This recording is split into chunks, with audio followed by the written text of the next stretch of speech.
হ্যাঁ, কেমন আছো তোমরা? এই তোমরা সামনে বেঞ্চটা ফাঁকা কেন? চলো সামনে সামনে চলে আসো, সামনে চলে আসো। সামনে যে ফাঁকা রেখে গেছে কেন? এই সামনে আসো, সামনে আসো। সামনে ফাঁকা কেন? ব্রেসগুলো সোজা করো। তো আজ আমরা একটু পুনরালোচনা করব। হ্যাঁ, আমরা আজকে কি করব? পুনরালোচনা করব কিসের? যে আজকে অনেকেই নতুন এসেছে, অনেকে আসছে, নতুন আসছে, সেই কারণে একটু পুরাতন আলোচনা একটু করব।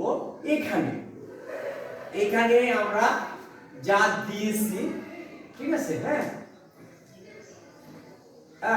আমরা এখানে যা রেখেছি সেই ক্ষেত্রে হারিয়া বলতো এখানে প্রচুরক শ্রেণী কোনটা?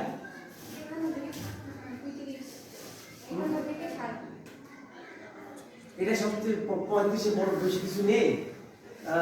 খাদিজা ঠিক আছে? 41 থেকে 50, এটাই হচ্ছে সর্বোচ্চ। এটা কি? এটা হলো সর্বোচ্চ গণসংখ্যা। আমরা কি করব? আমরা সর্বোচ্চ গণসংখ্যা 41 থেকে আমরা ছকগুলো যখন আঁকবো তখন এইভাবে, ঠিক আছে? প্রচুরকের সূত্র এটা, আমরা ডাইরেক্ট যাচ্ছি। তাহলে এল কত? এল 41 থেকে 50। এল হলো ক্লিয়ার? একজন করে বলে বসো, বুঝলে বসো। এল হচ্ছে কত? এল হচ্ছে, এটা কি? প্রচুরক শ্রেণীর নিম্ন সীমা। প্রচুরক শ্রেণী কি? তারপরে আমার দরকার হলো কি? F1। F1 কি হবে? ছেলেদের মধ্যে বলতে পারবা? বলো, তোমরাই বলো। F1 কি হবে? F1 43 মাইনাস 17, সর্বোচ্চ থেকে উপরেরটা বিয়োগ। সর্বোচ্চ কি? ঠিক আছে? প্রচুরক শ্রেণী বিয়োগ তার পূর্ববর্তী শ্রেণীর পার্থক্য, ঠিক আছে? F2 43 থেকে 35, তার মানে প্রচুরক শ্রেণী ও তার পরবর্তী শ্রেণীর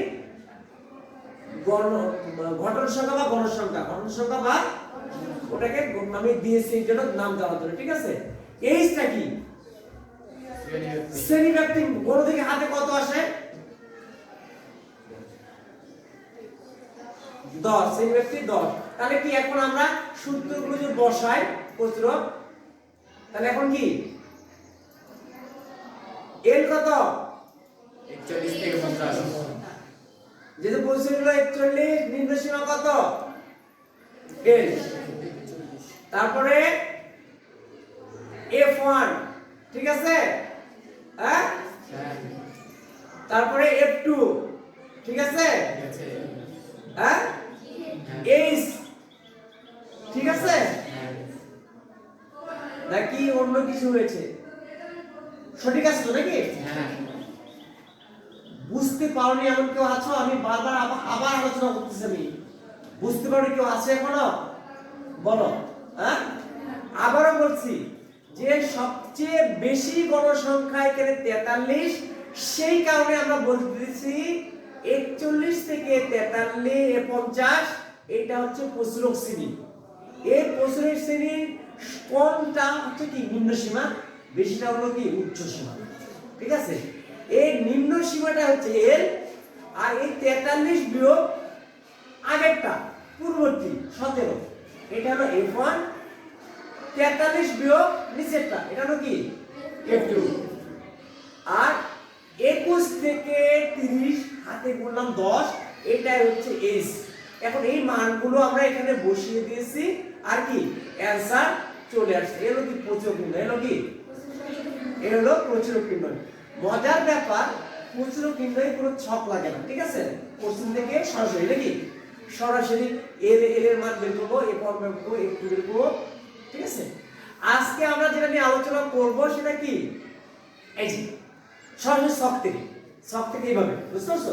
সরাসরি ছক থেকে ওই নিম্ন সীমা, উচ্চ সীমা, এগুলো কিছুই লিখতে হবে, ঠিক আছে? সরাসরি এখানে L সমান 41, F1 সমান 26, F2 সমান তবে বিয়োগ করে দেখালে দেখাতে পারো, বিয়োগ করে দেখালে দেখাতে পারো, বিয়োগ করে দেখালে বেশি ভালো হয়, ঠিক আছে? বিয়োগ করে দেখালে বেশি ভালো হয়। এখন যে কথাটা আমরা আজকে আলোচনা করব মধ্যক। বুঝতে পারছো কি? মধ্যকের ক্ষেত্রে খুব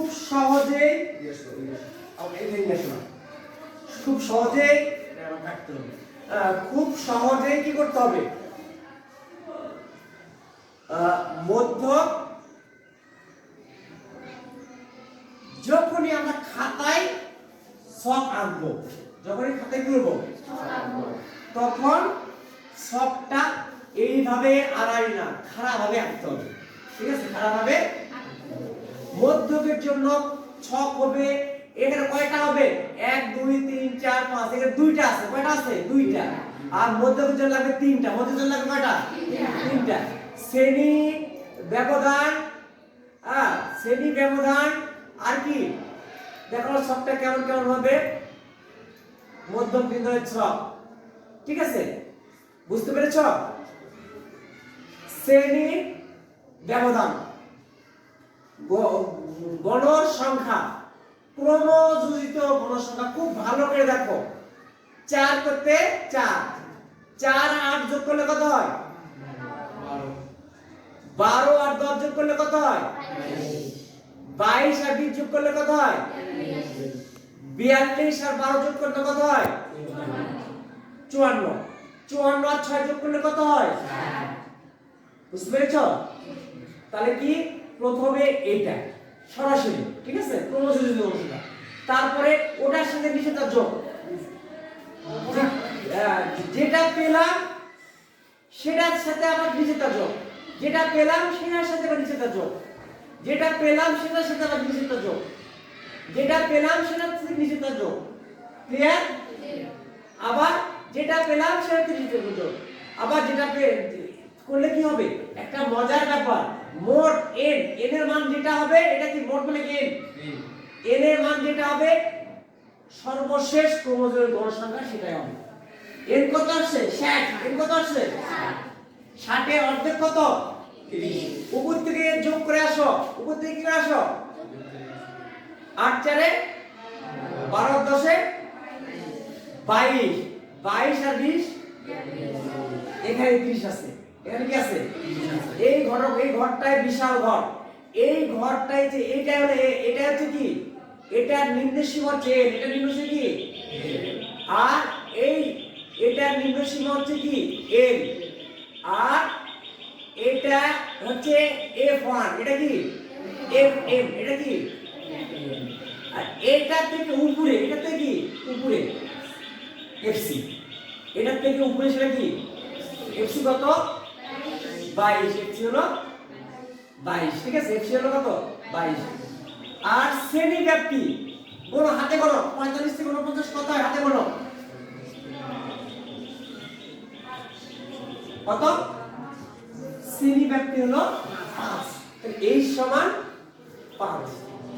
আরেকটা জিনিস বাইর করো, n সমান কত? 60, n সমান কত? এবার আবার সূত্র চলে আসে, এই যে সূত্র, ঠিক আছে? n ভাগ 2, 60 ভাগ 2 মানে 30 একবার করছি। fc কত? 22, আগে পেয়েছি না? হ্যাঁ, সূত্র মধ্যকের সূত্র হলো এটা। মধ্যকের সূত্র কি? মধ্যকের সূত্র হলো এটা। হ্যাঁ, এখন এই মানগুলো বসিয়ে দিয়ে আমরা হিসাবগুলো করলাম। সবাই কি মধ্যক নির্ণয় বুঝতে পারলে? হ্যাঁ, মধ্যক নির্ণয় বুঝতে পারলে? আজকে ক্লাস এখানেই মধ্যক নির্ণয়ের ক্লাস শেষ করলাম।